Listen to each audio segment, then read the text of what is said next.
Karibu tena mpenzi mtazamaji wa hichi kituo cha Tanzania News TV kwenye mwendelezo wa mazungumzo yetu.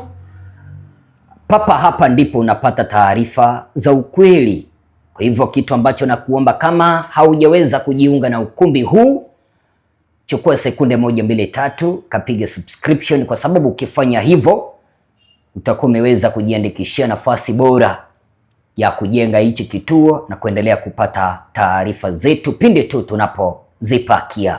Mtazamaji, maandamano yameshuhudiwa ndani ya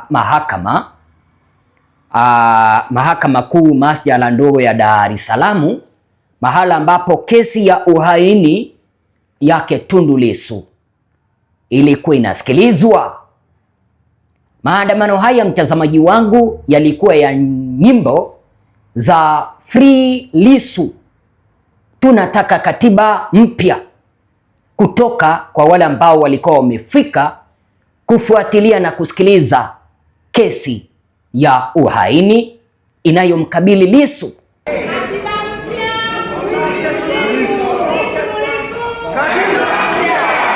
Kumbuka kwamba, mtazamaji wangu, Jamhuri iliweza kumshtaki Lissu kwa kusema kwamba aliweza kuwachochea wananchi na kupinga uchaguzi wa mwaka uliopita, kile ambacho kiliweza kuitwa, mtazamaji wangu, uchaguzi. Lakini inaonekana kwamba upande wa Jamhuri umeshindwa kutoa mashahidi kutetea mashtaka yao. Kwa sababu leo, mtazamaji wangu, kesi hiyo tena leo Agosti tarehe 14 mwaka 2026, leo Ijumaa, kesi hiyo iliweza kuahirishwa tena mpaka tarehe 17 Agosti, ambayo itakuwa ni Jumatatu, kwa sababu shahidi wa upande wa serikali hakufika mahakamani kutoa ushahidi kuhusu hii kesi inayomkabili Lissu, kesi ya uhaini. Sasa shahidi huyu wa Jamhuri, kulingana na serikali, wanasema kwamba aliugua akakimbizwa Muhimbili, mahala ambapo anazidi kupokea matibabu. Kulingana na mimi Bwana Ezra, huyu shahidi hakuugua, bali ni vile ambavyo Lissu anazidi kukaba Jamhuri mahakamani. Kwa sababu nimekuwa nikifuatilia hii kesi ya Lissu, mtazamaji wangu, kusema ukweli, serikali haina ushahidi wowote. Serikali inajikaanga wenyewe, wanashindwa kutoa ushahidi.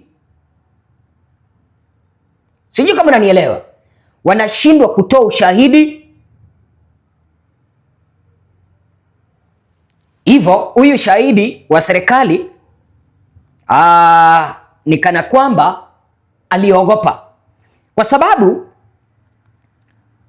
kwa sababu mara baada ya majaji kuingia mahakamani, mtazamaji wangu, wakili wa serikali mkuu Ajuaye Zengeli aliambia mahakama kuwa shahidi waliyekuwa wamemwandaa amepata dharura ya kiafya na kwenda hospitali ya taifa Muhimbili kwa matibabu.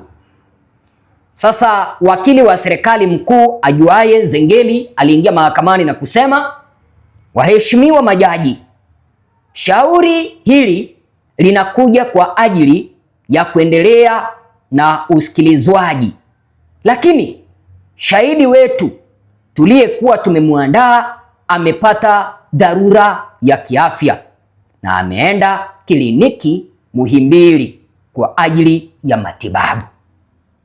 Kwa hiyo tunaomba mahakama yako iairishe kesi hii hadi Jumatatu, ambayo tutaleta mashahidi wote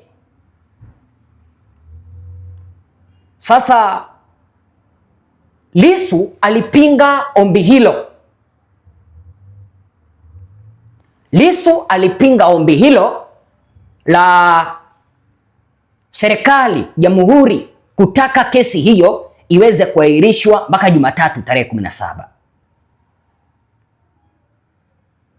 Kwanza kabisa ninakuomba uweze kupata taswira kamili jinsi ambavyo maandamano haya yalizuka ndani ya bunge, ndani ya mahakama kuniradhi, mahala ambapo wasikilizaji na wafuatiliaji waliokuwa wanafuatilia hii kesi, kusikilizwa kwa kesi yake Lissu, walikuwa wanaandamana wakisema kwamba free Lissu, tunataka katiba mpya.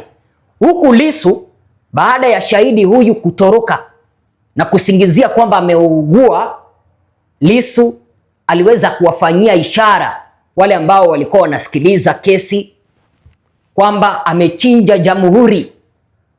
Lissu aliwaonyesha kwamba amechinja jamhuri mpaka imeogopa. Wachinde, wamalize.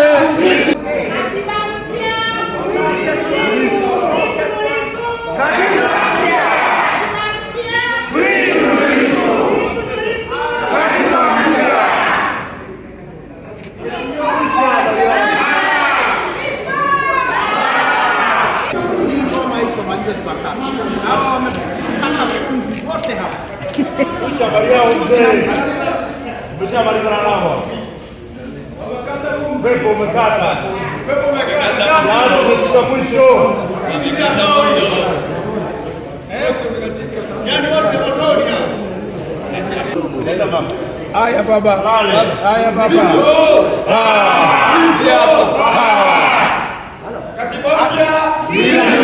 Wachinde, wamalize. Wamalize. Wamekata moto. Wamekata moto.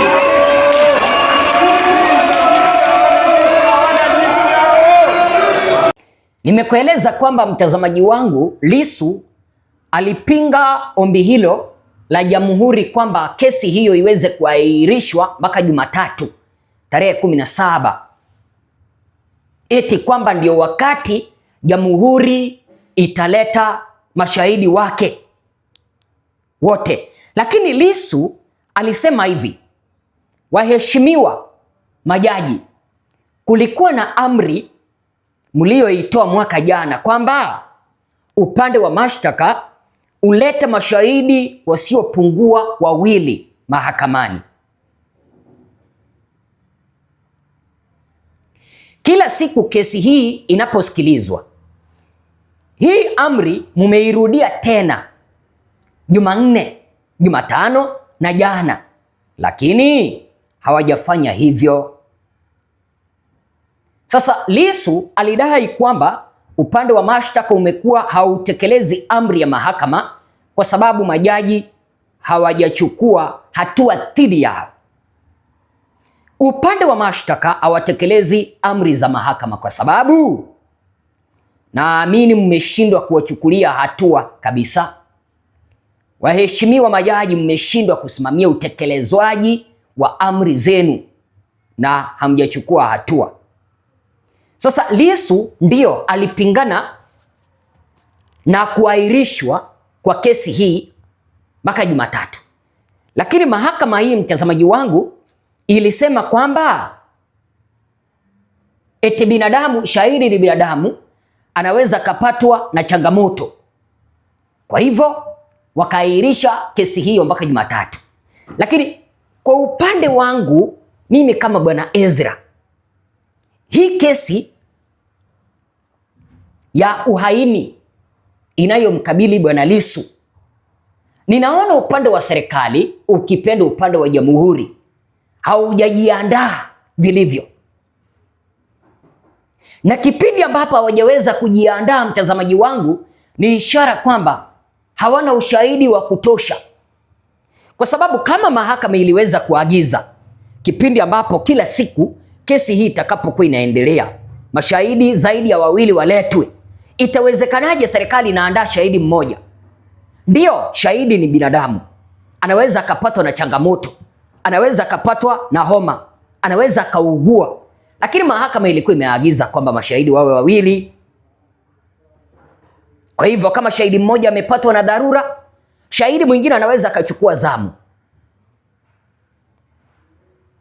Hii ni kumaanisha serikali hii, mtazamaji wangu, imeweza kushindwa kuendelea na kesi ya Lissu.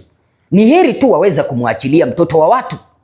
Huyu ni mzazi wa watoto wengine, ama huyu ni mume wa mke mwingine, huyu ni baba wa watoto. Kuendelea kumwachilia Lissu aendelee kukaa ndani ya gereza, nywele zimetabakaa, amekaa kama mtu ambaye anafuta bangi, sio vizuri. Sio vizuri. Unaona, upande wa wale ambao walikuwa wanasikiliza kesi hii, ambao ni umati, walitaka katiba mpya na kuachiliwa kwa Lissu. Mwenyezi Mungu akubariki. Endelea kutufuatilia.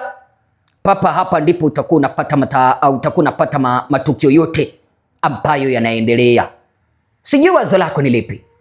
Unaonaje hii kesi ya Lissu? Unaonaje hii kesi ya Lissu? Kuna ushahidi au jamhuri imeshindwa? Mwenyezi Mungu akubariki.